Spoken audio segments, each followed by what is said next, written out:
యువత రాజకీయాల్లోకి రావాలని కేంద్ర మంత్రి పెమ్మసాని చంద్రశేఖర్ అన్నారు. విజన్ ఉన్న యువత ప్రజా జీవితంలోకి వస్తే అభివృద్ధి పరుగులు పెడుతుందని వెల్లడించారు. సృజనాత్మక సంస్కృతి సమితి చైర్పర్సన్గా తేజస్వి పొడపాటి బాధ్యతలు స్వీకరిస్తున్న కార్యక్రమంలో ఆయన పాల్గొన్నారు. కష్టకాలంలో పనిచేసిన వారికి యువతకు అవకాశం కల్పిస్తూ ప్రోత్సహిస్తున్న ముఖ్యమంత్రి చంద్రబాబుకు పెమ్మసాని ధన్యవాదాలు తెలిపారు. కళలు, సంస్కృతి, సాంప్రదాయాలకు ఆంధ్రప్రదేశ్ పుట్టినిల్లు అని మంత్రి కందుల దుర్గేష్ అన్నారు. సృజనాత్మక సంస్కృతి సమితి చైర్పర్సన్గా తేజస్వి పొడపాటి బాధ్యతల స్వీకరణ కార్యక్రమానికి మంత్రి దుర్గేష్, శాసనసభ ఉప సభాపతి రఘు రామకృష్ణరాజు హాజరయ్యారు. భవిష్యత్తులో రాష్ట్రంలో కళలు, సంస్కృతి, సృజనాత్మకత అభివృద్ధికి ప్రాధాన్యత ఇస్తామని మంత్రి దుర్గేష్ తెలిపారు. జానపద కళల రక్షణకు చర్యలు తీసుకుంటామని తేజస్వి పేర్కొన్నారు.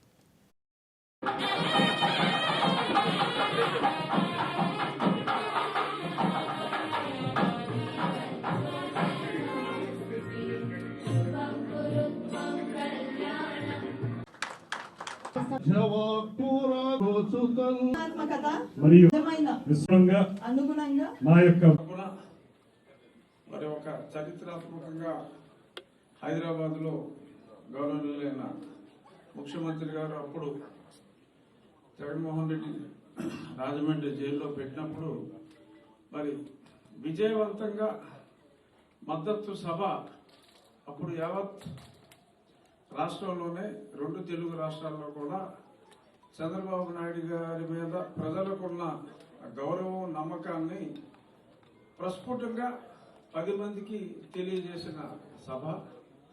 ఆ సభ నిర్వహణతో ఎప్పుడు ఆపేస్తారు తేజస్వి గారు, ఎప్పుడు ఆపేస్తారు తేజస్వి గారు అన్నది నాకు ఇంకా బాగా గుర్తుంది.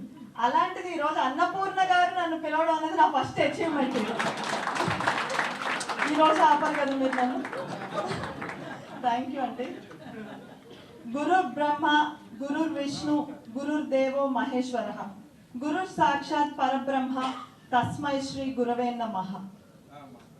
ఈరోజు నేను ఈ స్థానంలో ఉన్నానంటే ఖచ్చితంగా నా గురువులు చంద్రబాబు నాయుడు గారు, నారా లోకేష్ అన్న, అలాగే మా ఎమ్మెల్యే జనార్దన్ గారు ఖచ్చితంగా వాళ్ళ తోడ్పాటు లేకుండా నేను ఇక్కడ లేను అని నమ్ముతూ అది ప్రతి ఒక్కరికి తెలియజేస్తూ అందరికీ నమస్కారం.